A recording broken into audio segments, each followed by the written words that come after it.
What's going on, y'all? Y'all already know what it is. Your boy Cole 187. Just want to talk to y'all. Just holler at y'all real quick. Today makes 5 years of me being sig free. You know what I mean? 5 years, 5 years. What made me, give it up was because I was upset that I couldn't see my children at a time when things were really bad. You know what I'm saying? When you going through a depression and you going through hurt or somebody did you wrong, and the number one thing, especially if you're a person who's hot-headed off the rip and you trying to find a way to get out of that situation and find a vice, is usually liquor or doing that. And, I was doing that for a while and I thought that was my way of like getting through. But eventually over time, when you go from one cig to a pack of cigs to 2 pack of cigs and that still ain't holding you down, then evidently you know that the problem is starting to grow and it's growing a lot more than what it was. And eventually I went and got help, not from the sig part, but really mentally what was going on. Because me personally, when I couldn't see my children, you know what I'm saying, because of the things that happened, just look at my other blogs, I tell you what happened, right? I would be in the bathroom and I'll be crying on a day-to-day basis because I was so upset about certain situations. And it made me so hurt by going through these problems that it really used to frustrate me and stress me out. And I didn't like that was going on.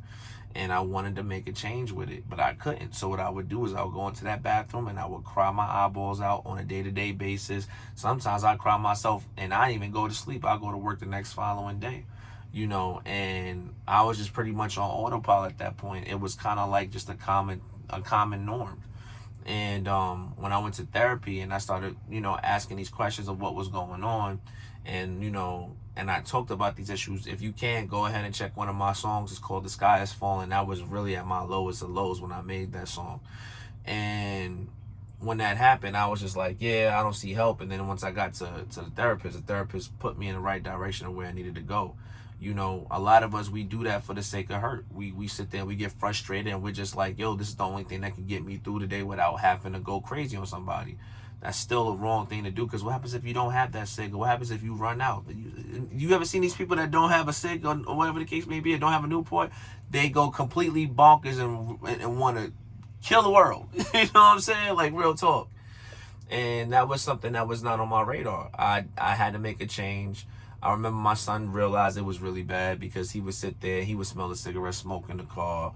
I would always make up these excuses and, trying to hide it from him, whatever the case may be. But he knew what was going on. And, like, just knowing the fact that I didn't want to die from lung cancer after a while. Like, I realized, like, and on top of that, running on the treadmill, going to the gym at that time, I was a lot skinnier. Yeah, 110%. But at the same time, it wasn't healthy skinny. And I always smelled like cigarette. You know what I'm saying? Even my fingers just smelled terrible. It's just something I just didn't want to do anymore. And it wasn't causing any type of positivity and a positive outcome on my life. And I'm like, what type of inspiration am I bringing to my kids? You know what I'm saying? Like, my kids need me here. You know what I'm saying? I don't want to die early death because I'm sitting here doing something to myself and I'm damaging myself more. You know what I mean? I want to be healthy. I want to be good shape. I want to live as long as I can and as much as possible as God sees fit. And that's just what it was from that point on. So again, if you're going through these situations in life, you're frustrated in life, and you're just saying to yourself, this is the only thing I can cope with that makes my life a lot better throughout the day, it's not the best situation. Yeah, I understand it. I've been there. But at the same time, is it really benefiting you or is it damaging you more? And the voices in your head is just getting louder, and that's the reason why you smoking more packs to try to get through that situation.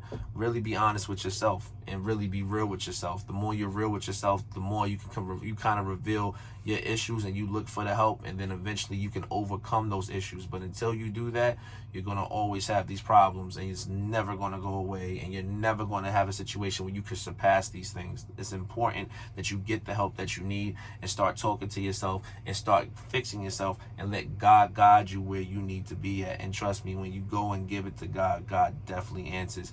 And sometimes he don't answer when we want it. Sometimes he show up when you don't think he gonna show up. But he shows up and he shows out 110%. I'm living proof. And that's just what it is. Like I told you, I've been through child abuse.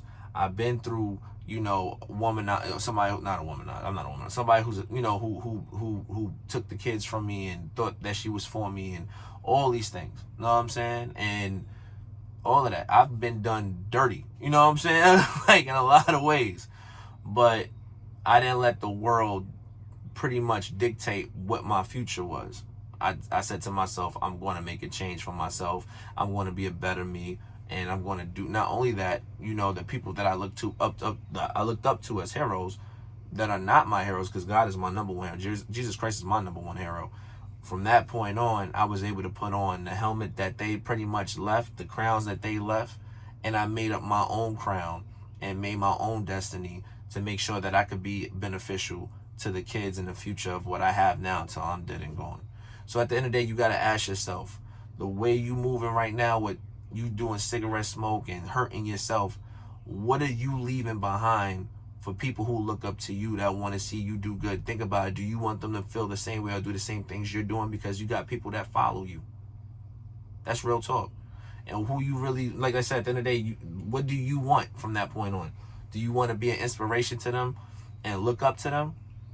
Or are you going to take the necessary steps to be like, let me make a change because they look up to me so highly? What am I teaching them that I don't want them to know? Or them to grow and feel like that's the cool thing to do, and not knowing why I'm picking this up and why I'm smoking this and why I'm doing this. Just think about it. You know what I mean? 5 years. 5 years sober. Not sober. 5 years clean of cigs. I don't smoke them. I'm done. I've been done with it. I feel better. I look better. And I'm proud of that. You know what I'm saying?